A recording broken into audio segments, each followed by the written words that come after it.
Hey y'all, Jamie here. Proud 55-year-old trans woman from New Orleans. So, where last I left off? Well, I had sent a boy named Ice to prison for 4 years for sending my friend Angel to prison for a couple of years. She went away for a couple of years for selling cocaine. And the reason I got even with him and got revenge was because, y'all, Angel had AIDS. My friend had AIDS. She was one of my best friends in the whole world. And I didn't want her to die in prison of that. That just seemed so cruel.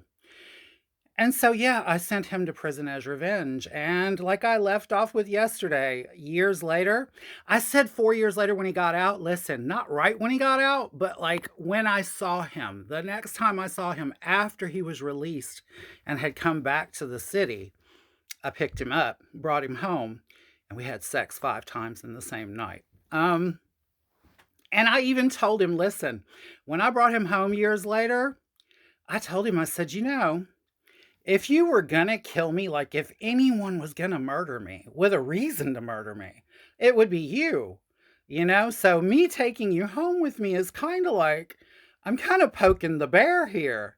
And he was like, Jamie, I'm gonna get even with you. But I'm not gonna get even with you by killing you. He said, I'm gonna get even with you by fucking you into the mattress. And he did.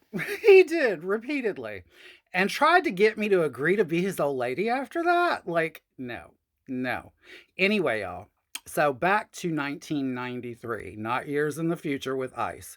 Back to 1993, where I left off the other day. After the court hearing, life goes on. I did not go back to work at the Trade Winds Bar on the corner of Decatur and Iberville. I did not go back to work there after stabbing Ice's girlfriend in front of the place. Just didn't seem like it was a good idea. It didn't seem like a good idea. So I went to work at the world famous Papa Joe's female impersonators on Bourbon Street in New Orleans. Yes, child, Papa Joe's is infamous, notorious, well known by celebrities and porn stars and hookers all over the globe. And not just trans ones, honey. That club brought in everybody. It was only trans people working there, but it brought in everyone. So I'm working at Papa Joe's, and one of my friends, Shane Kelly, had passed away. And when she passed away, the girl that had been staying with them taking care of her, named Sonia, had been screwing Kelly's husband behind her back while she was dying, taking care of her during the day, fucking her husband at night when she was in the bed dying.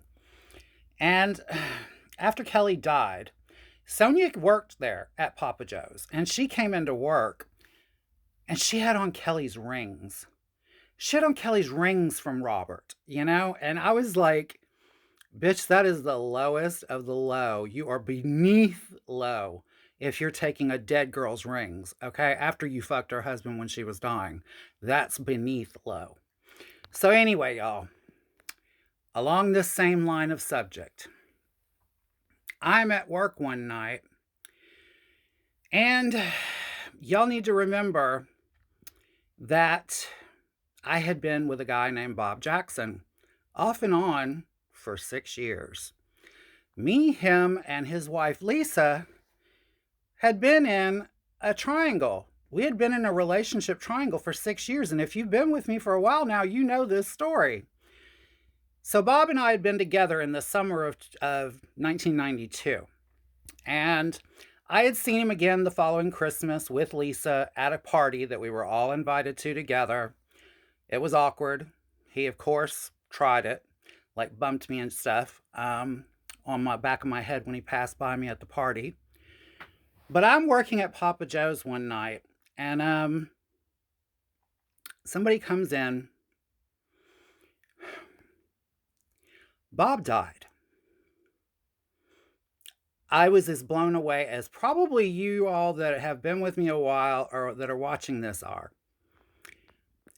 Bob and Lisa had been living next to Billy and Shannon, Lisa's brother, and Lisa's brother's old lady, Shannon, who was dying of AIDS.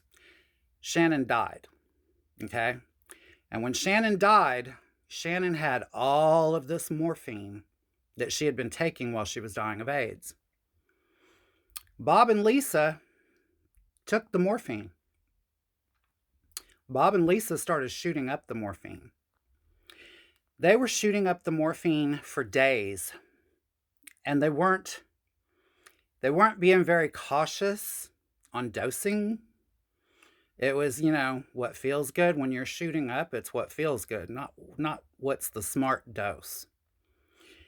And yeah, Lisa had gone to sleep with Bob one night after they had shot up a bunch of morphine.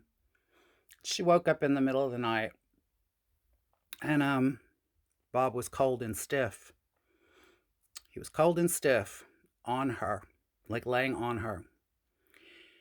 And y'all, to make matters worse, I was so crushed when Bob died. Like I'm having a hard time even telling this one. I was so crushed when Bob died, but I wasn't even half as crushed as when Lisa Jackson, his wife, brought a fucking date to his funeral. And if y'all want to know what happens next, honey, y'all know the routine. Be here next time and I will too. I love you all. I love you all for watching, and I love you for the comments. Please repost this if you can. It helps. Thanks. Talk to you later. Bye-bye.